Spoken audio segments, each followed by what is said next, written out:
Today on The World Today, shots fired close to the UK House of Parliament.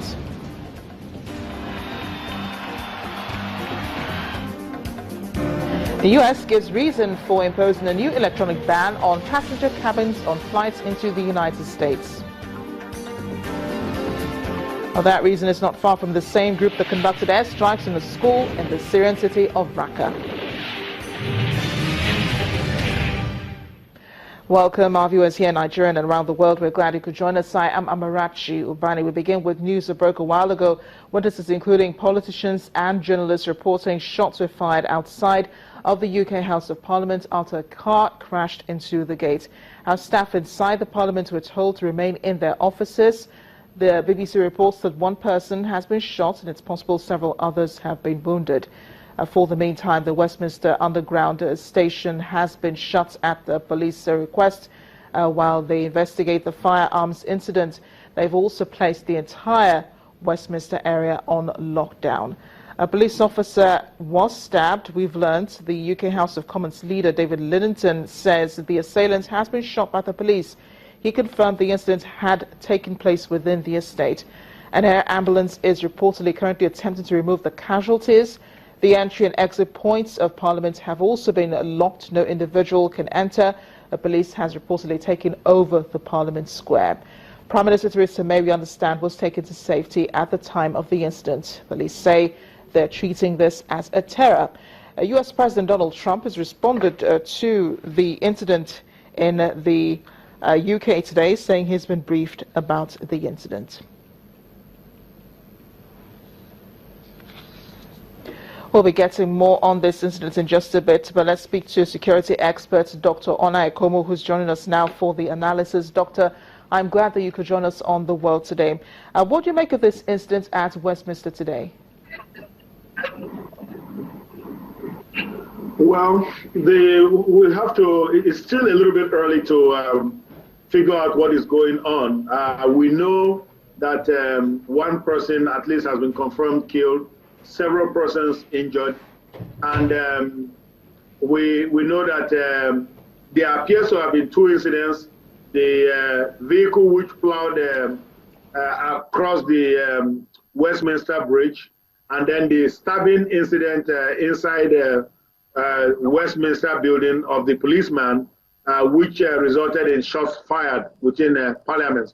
So now it's not clear if it's the same assailant, the same guy who drove the truck across Westminster Bridge that went into a bridge Parliament building, went in there and did the stabbing, or if it was in fact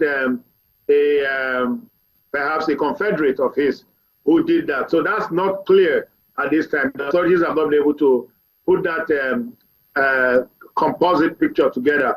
But what is clear right now is that several persons were mowed down in the vehicular attack or the vehicular incident. We don't know if it's an attack yet, because it can only be called an attack if we can ascribe malevolent motive to it. And then certainly the one inside the Parliament building with the stabbing, that was an attack against the police officer, and that adversary appears to have been shot dead. So I think with that whole scenario, we can say that probably it was a coordinated terrorist attack. And given the fact that this is the first anniversary of the Belgian airport attacks also, that's in Brussels. So because these jihadis, they love anniversary, so perhaps you can correlate that in that manner. Well, we're looking at live feeds now from the Westminster area. As we can see, policemen all over the place. Medical services are on the ground trying to attend to people who have been injured in this attack. Just to remind our viewers that this is what we're looking at right now at Westminster area, close to the UK Parliament. Doctor, does this have all the markings of a terror plot? What happens from here on? Well, what happens, two questions you ask. One, does it have the markings of terror plot? Oh, sure it does. Looks like a good jihadi strike to me.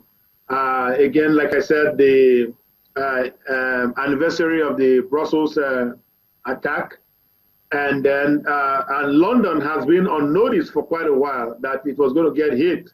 So perhaps it's just happening now, because if you recall, since the 7/7 bomb incident, that is the July 7, 2005 bombing incident of London, which claimed 55 lives, including 1 or 2 Nigerian lives, there has been no successful terrorist attack against London or against the United Kingdom.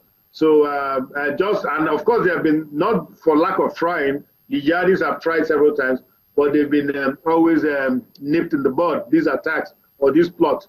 But this one appears to be one that got through. But now, the second part of your question, what happens from here now on? Well, there's going to be a robust investigation of what happened, and there are going to be lessons learned, such that the British authorities and then countries around the world, including Nigeria, we will learn how better to protect ourselves against likely jihadi attacks in future. So there's going to be a better plotting of what happened, putting together a narrative of what happened, and then learning lessons from that. Well, just to remind our viewers again what we're looking at. A gunman possibly rammed into the gates of the UK Parliament and then opened fire. Police have gone down the gunman. From what we understand, 1 person is dead.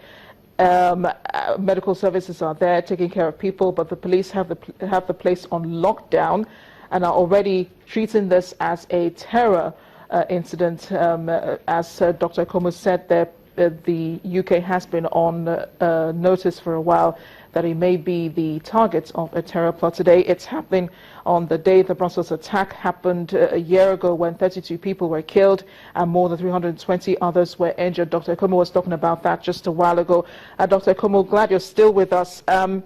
Is it significant that this is happening on the same day that Brussels is remembering what happened a year ago?